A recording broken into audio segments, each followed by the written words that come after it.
He called me the old man in the house I built with my own 2 hands. My daughter just watched, then told me I was impossible. They thought I was weak, grieving, and easy to break. They were about to find out that this old contractor doesn't just build foundations, he can tear them down too. If you're listening to this, subscribe to the channel, and let me know where you're watching from. It helps to know I'm not just talking to the silence. My name is Thomas, and I need to tell you how my sanctuary became my prison. The silence in the house was heavy. 8 months. 8 months since Elizabeth died. The quiet felt wrong, unnatural. I spent 40 years as a contractor. I built homes for other families. Sturdy homes. But this 4-bedroom colonial, with the wide porch and the Riverstone fireplace, this one was mine. More importantly, it was Elizabeth's. Every detail was a memory. The blue kitchen tiles we argued over, then loved. The reading nook I built into the bay window, just for her. The oak floors I laid myself, board by board. This house wasn't wood and bricks. It was the blueprint of our life. Now, at 68, I was just rattling around in it. Lost, the grief was a fog. It blurred the edges of the world. I was barely surviving. And that's when they saw their opening. In the beginning, I needed the company. My daughter Lisa and her husband Mark were there often. Lisa organized the kitchen. Mark talked loudly. Lisa organized the kitchen. Mark talked loudly. My wees allergate for portapretness. We needed with Laferart in Codes Caves. Every continent of the Diage and a lot of Mendes. Lisa da for Spapscord there often. Bij te die koers samenlijks turtle. No right to Vivland for I'm bafswording potion filpy. Ik hoor spapsibility about the prison. Mijn spalakers nergos you been out poking loud. Huli be cancel. Doubt and so souvenir peas in the Diage shives them out cordo. Doubt and the blip 1 week. Many call of an early sork. Have you remembered discreditancy? Mark always had a new venture. A new shortcut to success that never seemed to pan out. He wore expensive suits, drove a leased luxury car, but I knew the veneer of success was thin. I'd built enough facades to recognize a flimsy one. I didn't see the danger. I was too broken by loss, too tired to see the cracks forming in my own family. It was a Tuesday in May. The first stone was cast. Lisa was helping me sort through Elizabeth's closet, a task I had been avoiding. The scent of Elizabeth's perfume, jasmine and vanilla, drifted out. It stung my eyes. Dad, this house is so much to manage, Lisa said, folding a cashmere sweater. Her voice was soft, careful. She kept twisting her wedding ring. Nervous energy. I manage, I said, shrugging it off. I gripped the doorframe. Solid oak. Keeps me busy. The house is solid. But the cleaning, the yard work she pressed, it must be exhausting. She wasn't wrong, but I wasn't ready to admit it. Not to her. Admitting weakness felt like the first step toward surrender. Mark was in the hallway, pretending to hang a picture. He poked his head in. His teeth were too white, his smile too bright. Sure, it's solid now, Thomas, he said, his voice smooth as oil. But you should be relaxing, enjoying your retirement, not worrying about leaky gutters. He paused. The smile didn't reach his eyes. My parents, Barbara and Frank, they're having a really tough time, you know. I knew. Barbara and Frank had retired early. They bet on investments that went sour. Now they were living in a cramped apartment across town. I felt bad for them. Who wouldn't? It's rough, Mark continued, dripping with fake sympathy. They deserve better. They deserve a nice place. He looked around Elizabeth's bedroom, his eyes calculating the square footage. Like this. I nodded slowly. I felt a chill, despite the May sunshine. I didn't see the connection yet. I didn't see that they were drawing a line from their misfortune directly to my front door. I thought it was just conversation. I was wrong. It was a sales pitch, and I was the product being sold. Over the summer, the pressure increased. It wasn't a flood. It was a slow, steady drip. Drip, drip, drip. Mark offered to help me with my finances. We were sitting at my desk, the same desk where Elizabeth used to balance our books. You've got enough on your plate, Thomas, he said, leaning too close. His cologne was aggressive. Let me take this over for you. I know the markets. His fingers tapped impatiently on the polished wood. Mark glanced at my checkbook. A quick, assessing look. He shifted his weight, leaning closer. The air felt suddenly thick. He was crowding me. Honestly, Thomas, he said, his voice lowering to a conspiratorial whisper, this paperwork is complicated. Are you sure you're tracking the interest rates correctly? It's easy to get confused at this stage. Confused. The word stung. It wasn't a question.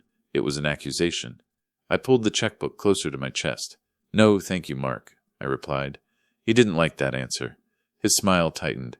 "Suit yourself, Thomas, but don't blame me when you realize you're underwater." I told myself I was just being sensitive, but the feeling of being undermined lingered. He was testing the structural integrity of my defenses. Then Lisa changed tactics. She stopped talking about the upkeep. She started talking about my safety, my loneliness. One evening, she brought brochures, glossy pictures of smiling seniors playing cards. Maple Grove Senior Living. The name sounded like a cemetery. "Dad, I worry about you here all alone," she said. Her voice was soft, concerned, but her eyes were hard, flinty. I pushed the brochures back across the coffee table. They slid easily on the glass surface. Elizabeth always kept spotless. "I'm not ready for that, Lisa. I'm not even 70. "It's not that, Dad," she insisted. Her voice sharpened, the mask slipped. "It's a community, it's safe." But she wasn't finished. The real manipulation was just beginning. Then she delivered the final blow. She leaned forward. Her expression softened, but it felt practiced, rehearsed. She put her hand over mine. Her hand was cold. "Dad," she whispered, her eyes filling with tears that looked suspiciously real. "Mom would want you to be taken care of. She wouldn't want you rattling around here, sad and alone. Please do it for her." Using Elizabeth against me. It felt like a punch to the gut, a violation. I pulled my hand away. My throat burned. For a second I forgot how to breathe. I was confused.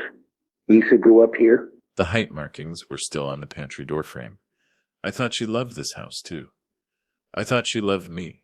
The realization began to dawn one rainy afternoon in September. The sky was gray. The house felt cold. I was in the kitchen, making tea. I heard Mark in my study. He was on the phone. The door was closed, but his voice was loud, arrogant, booming with a confidence he hadn't earned. "The property value alone is nearly $700,000, he was saying. I stopped moving. The kettle started to whistle. "It's free and clear, a gold mine." His voice dropped slightly, but I still heard every word. "If I can use it as collateral, the bank will approve the loan for the new franchise." Collateral. Le croisonné, in words that shattered my world. I just need the old man to agree to move out and sign over the deed. The old man, me. There was a pause, then a harsh laugh. "Cold, cruel. Don't worry. Lisa is working on him. He's grieving. He's confused." Another pause. "He'll fold. He always does for her." I stood frozen by the sink. The kettle was screaming now, mirroring the scream building in my chest. The pieces clicked into place. A sickening, violent thud. This wasn't about my safety. This wasn't about Barbara and Frank. This was about money. This was about Mark's desperate need for a bailout. I felt a chill that had nothing to do with the rain. My own daughter, my Lisa, she was part of it. She was actively manipulating me, using my grief as a weapon to steal my home. They weren't trying to help me. They were trying to rob me. And the worst part, they thought I was too stupid to notice. I didn't confront them right away.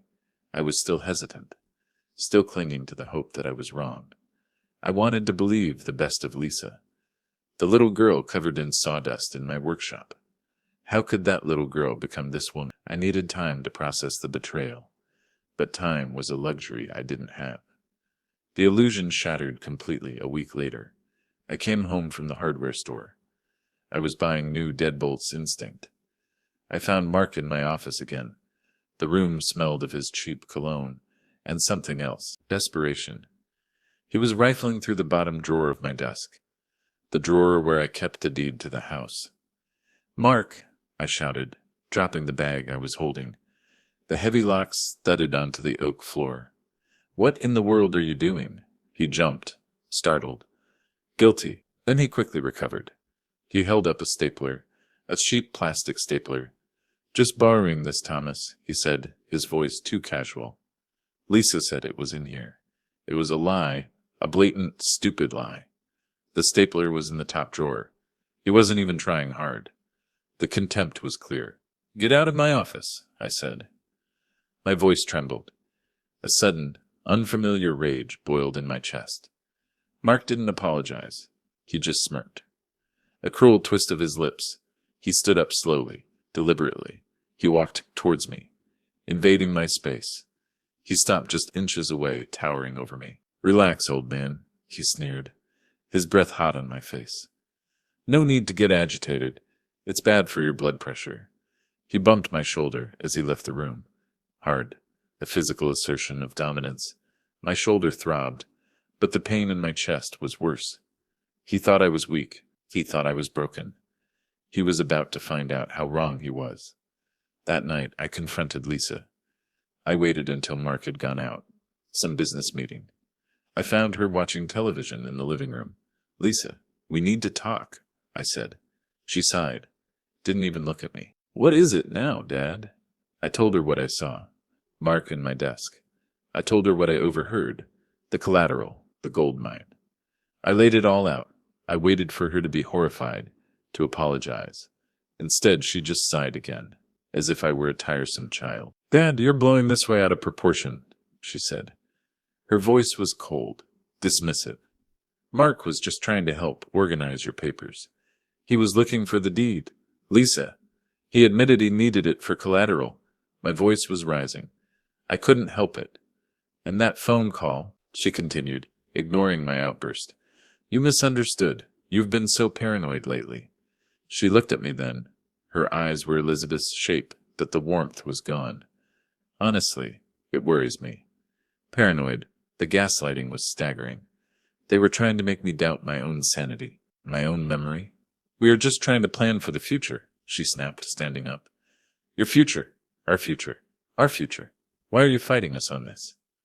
Why do you assume the worst of us? We are your family." The confrontation ended with Lisa storming out.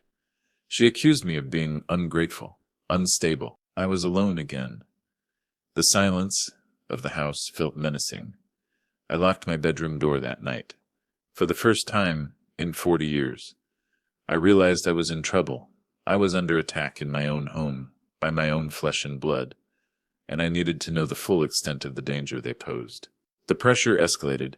The pretense of concern vanished, replaced by open hostility. They knew I knew. Mark started bringing Barbara and Frank to the house more often. Not for visits, for inspections.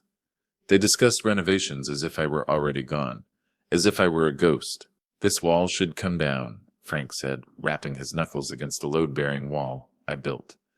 "The man was an idiot, and these carpets are dreadful," Barbara added, wrinkling her nose at Elizabeth's favorite Persian rug. "We'll need hardwood throughout. This place is so dated." I felt violated, erased. I tried to protest. "I am not selling. I am not moving." Mark just laughed. "It's inevitable, Thomas. Why delay the process? You're just making it harder on yourself. They were treating me like I was already gone, but I wasn't. And I was about to prove it." I started digging into Mark's finances. I needed leverage. I needed to know what kind of hole he was in. I called Stan, an old contractor buddy.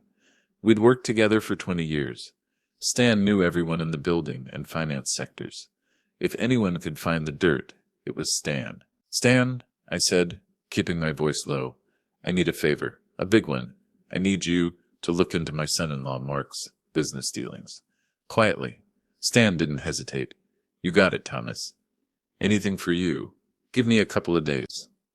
While Stan was digging, I started paying attention to the neighborhood. Mrs. Gable, my neighbor across the street, was always watching.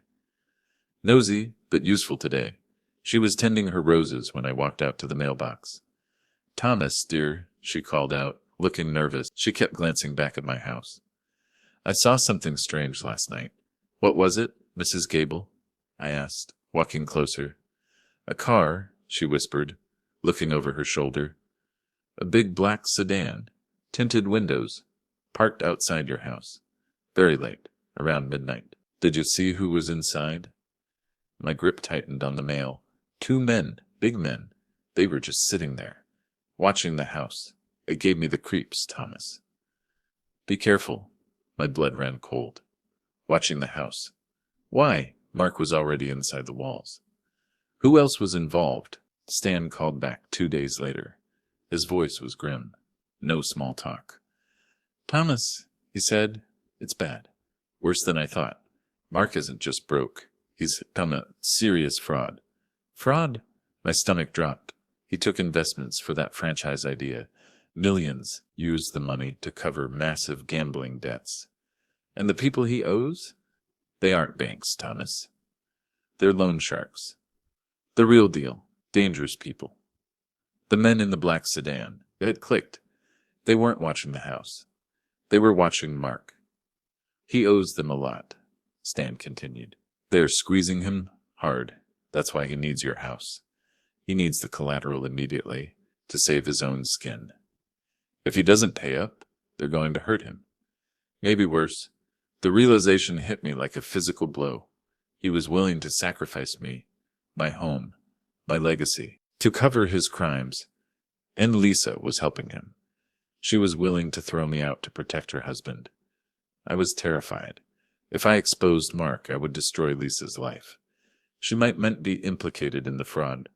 Was she aware of the danger she was in? I hesitated, paralyzed, torn between protecting myself and protecting my daughter. Even from herself, they saw my hesitation as weakness. They smelled blood in the water. They decided to make their final, crushing move. One evening, October. The air was crisp. The leaves were turning. They ambushed me in the living room. They called it an intervention. Barbara and Frank were there too, sitting on the sofa like vultures, waiting for the carcass. Thomas, Mark began, his voice dripping with false concern. The performance of a lifetime. We are very worried about you. Your behavior lately has been erratic, Lisa added, her voice soft but cruel. She held a printout about the early signs of Alzheimer's. She wouldn't meet my eyes.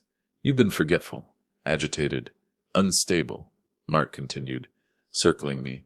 We think you might be showing signs of dementia. They were trying to build a case, to have me declared incompetent, to take legal control of my assets, to steal my life, not just my house. That's a lie, I shouted, losing my temper. The months of pressure finally cracked my facade. I am perfectly fine. You are the ones trying to drive me crazy. Mark smirked. A subtle victory. He turned to his parents. See? This is what we're talking about. These outbursts. The paranoia. He stepped closer, invading my space. It's not safe for you to be alone, Thomas. We need to step in. We need to take control of your affairs before you hurt yourself. Or someone else. I felt trapped. Cornered in the room I built. They were twisting everything. My anger was proof of my instability. My refusal to give up my house was proof of my confusion. They had me boxed in. A perfect frame job. I started to doubt myself. The stress was overwhelming. I wasn't sleeping. I wasn't eating. Maybe they were right. Maybe I was losing it. The gaslighting was working. Maybe it was easier to just give up, to move into Maple Grove, to keep the peace, to save what little was left of my connection with Lisa. I was defeated. The fight had gone out of me. I was tired, so tired of the constant conflict. The endless manipulation. A few days later, I went to visit Maple Grove Senior Living. I told Lisa I was considering it. She was overjoyed, relieved. I took the tour. It was clean, modern, and utterly sterile. The residents sat in the common room, staring at a large television screen, silent, detached. The air smelled of disinfectant and boiled vegetables. It smelled like the end of the line. The tour guide showed me a small, cramped studio apartment. It overlooked the parking lot, concrete and asphalt. It felt like a prison cell, a box to die in. I thought about my house, my garden, the roses Elizabeth planted, my workshop, the smell of sawdust, the sunlight in Elizabeth's reading nook. The horror of it shook me awake. I realized what I was about to lose. I realized that by giving in, I was letting them win.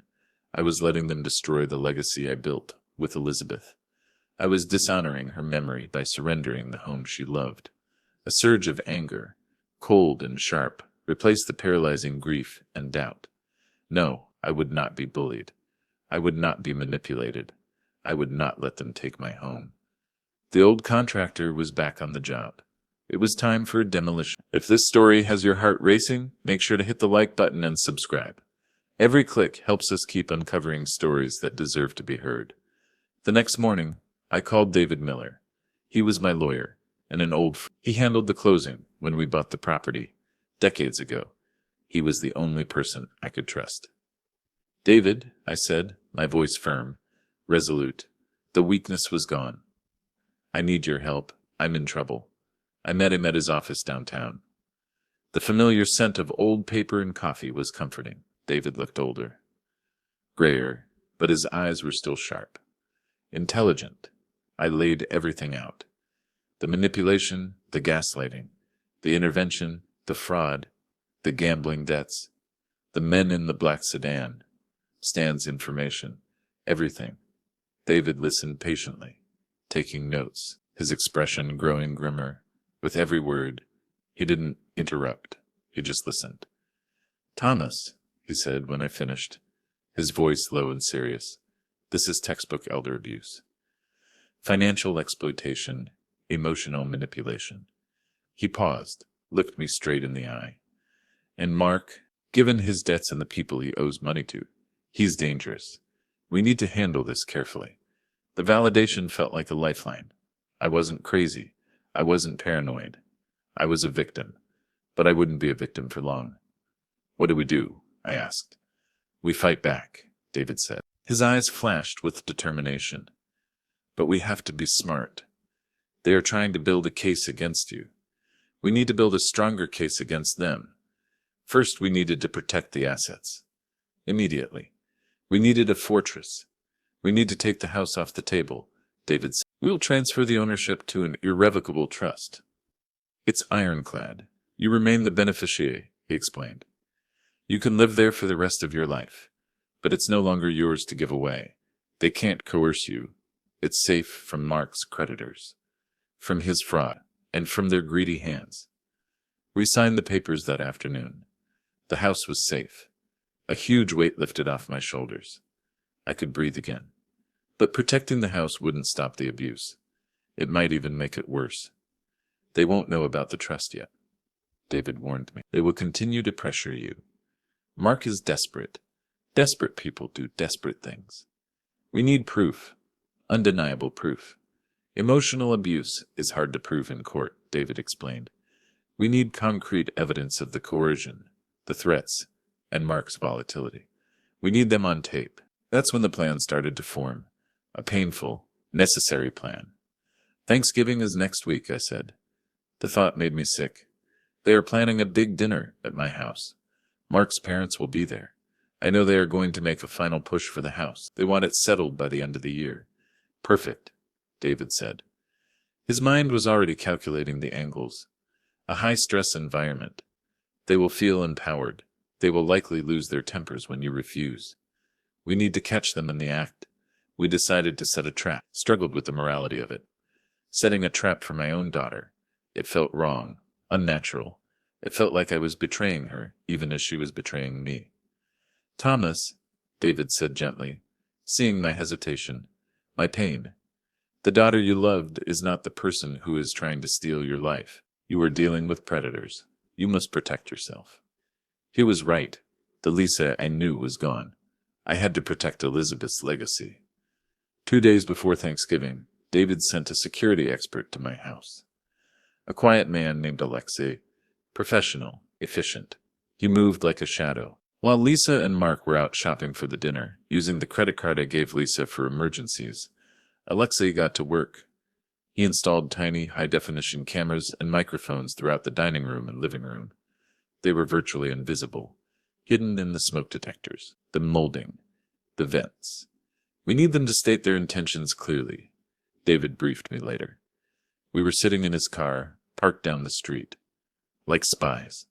We need the demand for the house on tape, the coercion, and ideally, proof of the abuse. He looked at me, his expression serious. If things get heated, Thomas, do not retaliate. Do not raise your voice. Stay calm. Let them show their true colors. Let them hang themselves with their own rope. The stage was set. The trap was laid. All we had to do was wait for the curtain to rise. Thanksgiving Day arrived. The smell of roasted turkey and sage stuffing filled the house. Usually, it brought me comfort. It smelled like Elizabeth. But this year, the aroma was tainted by the tension that hung heavy in the air. Thick, suffocating. I sat at the head of the table, my rightful place. Lisa, Mark, Barbara, and Frank were all there. Their smiles were too bright, their laughter too loud, too forced. They thought they had won. They thought this dinner was a celebration of their anniversary, a final signing ceremony disguised as a holiday meal. I watched them, my heart aching with a mixture of sadness, adrenaline, and a profound sense of loss. This would be the last time we were together as a family. The cameras were rolling. The microphones were live.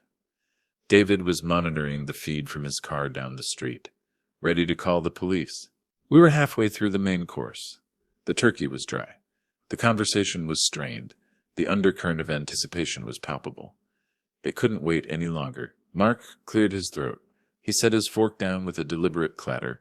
He looked around the table, beaming, the conquering hero. "Thomas," he began, his voice dripping with false sincerity, "we are so glad we could all be together today. As a family." He paused for dramatic effect.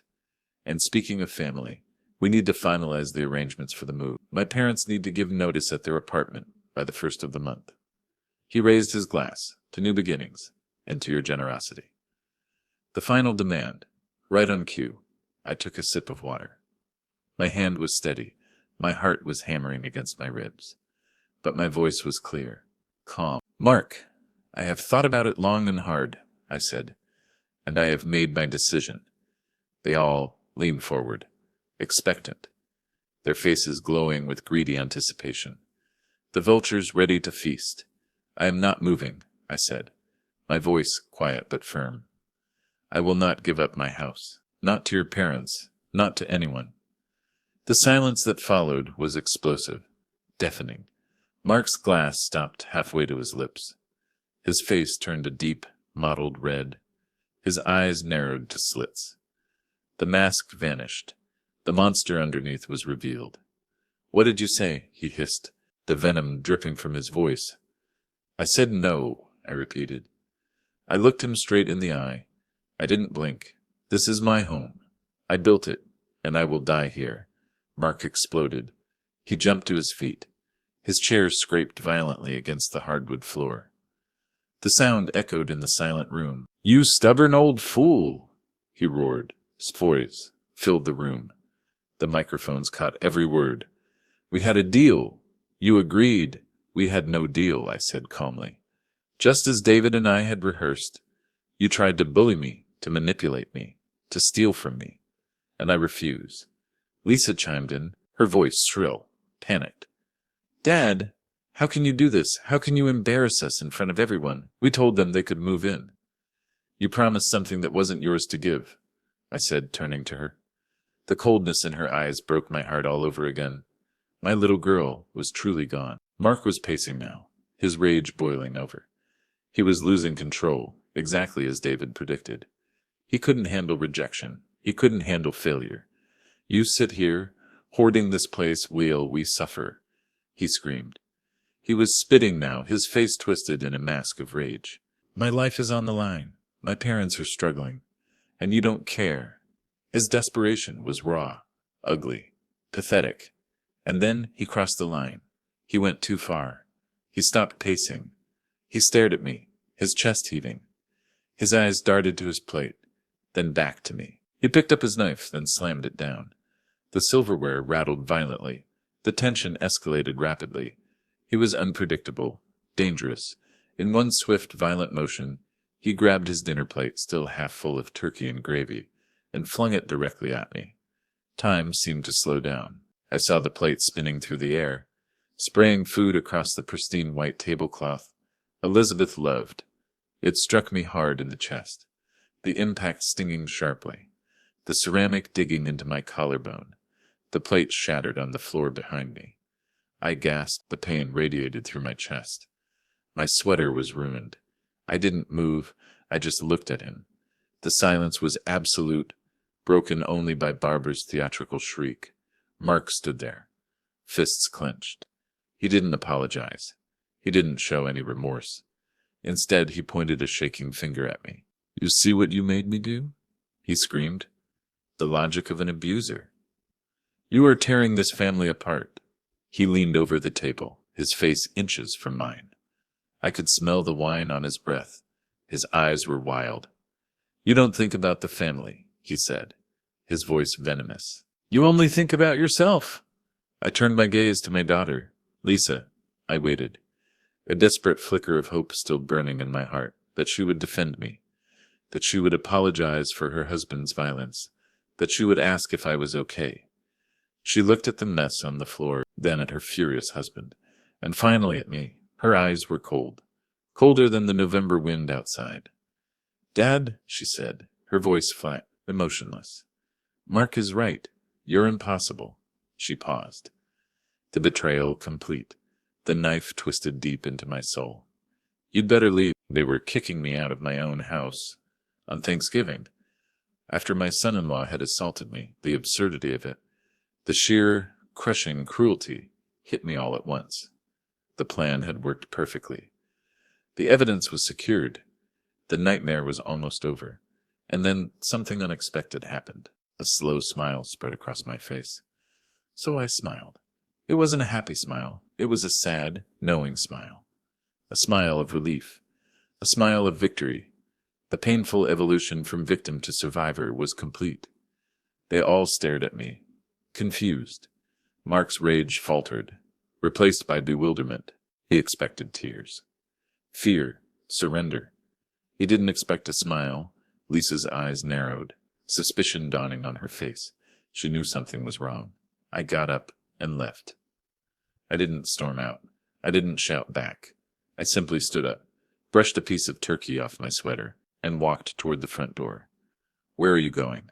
Lisa demanded, her voice rising in panic. The control was slipping from her grasp. "We aren't finished. You can't just walk away." "Oh, I think we are," I said over my shoulder, my voice calm, steady, final. As I stepped out onto the porch, the cool November air hit my face. It felt clean, refreshing. I closed the door behind me, shutting out the toxic atmosphere within, the greed, the betrayal. I walked down the driveway, my steps steady and sure. I pulled my phone out of my pocket. After leaving the house, I texted my lawyer. Our plan worked. I hit send, and as I reached the end of the driveway, I heard the sirens, faint at first, then growing louder, echoing through the quiet suburban street. 2 police cars turned the corner, lights flashing red and blue, pulling up in front of my house. My home. The police arrived. I watched as the officers approached the front door. David pulled up behind them. He got out of his car and walked towards me. "Are you okay, Thomas?" he asked, putting a hand on my shoulder. His touch was reassuring, grounding. "I am now," I said, my voice thick with emotion. The front door opened. Mark's silhouette appeared.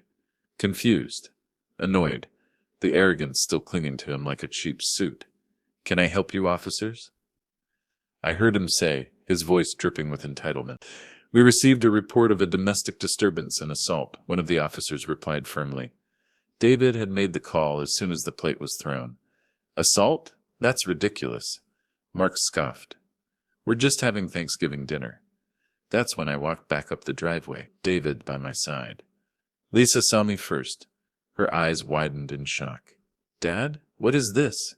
David, what are you doing here?" "I'm right here, officer," I said, stepping into the light. I pointed at Mark. "This man assaulted me. He threw a plate at me when I refused to give him my house." "He's lying," Mark shouted, his voice high-pitched with panic.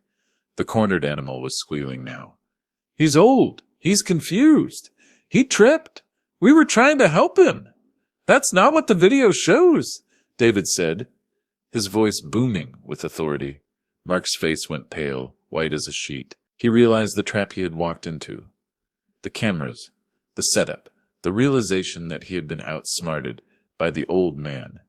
"Video," Lisa whispered, her face draining of color.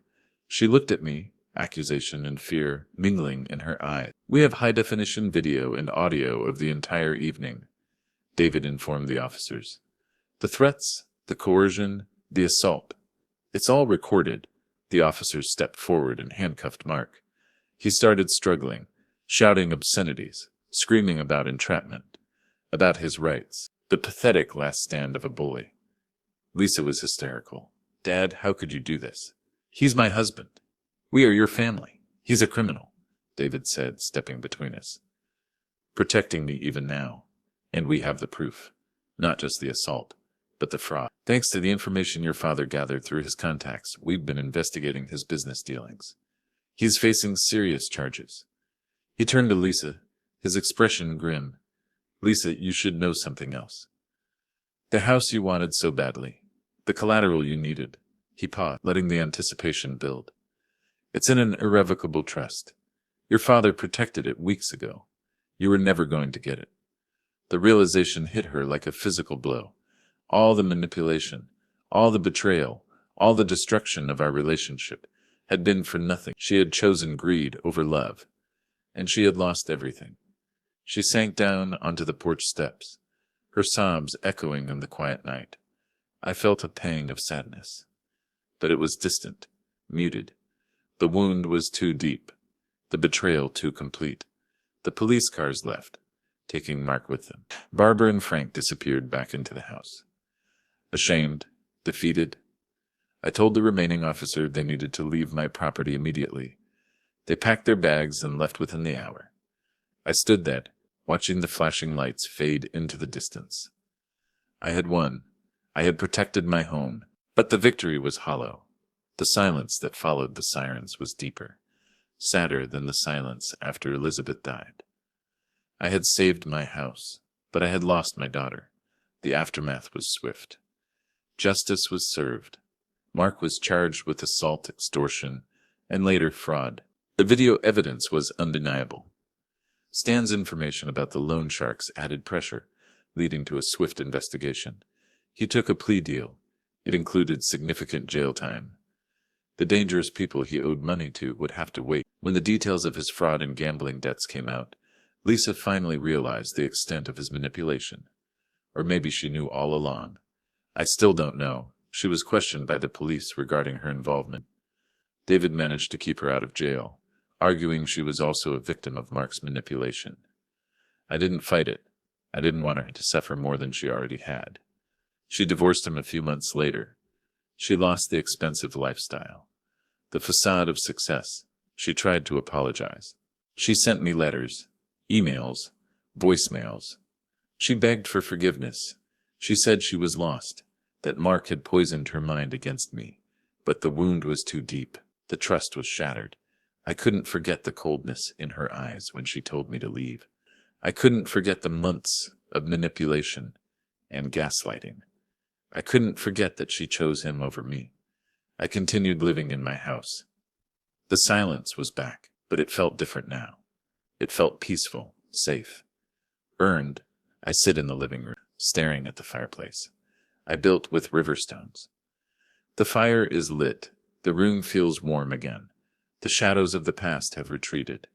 I look at the photo of Lisette on the mantelpiece. She is smiling, her eyes full of love and warmth. I protected it, Elizabeth, I whispered. Our home. Our legacy. I learned a painful lesson. At Thanksgiving, I learned that family isn't just about blood. It's about respect, loyalty, and love that doesn't come with a price tag. I learned that sometimes the hardest thing you have to do is to fight the people you love the most. In order to save yourself, I am an old man now. I've built many houses in my life, but the hardest project I ever undertook was rebuilding my life after it was shattered by betrayal. It was a painful, necessary renovation, and as I sit here in the quiet warmth of my home, I know I have built something strong enough to last. Thanks for listening. Please rate our story in the comments. If you enjoyed it, don't forget to subscribe. Your support means a lot because your time matters.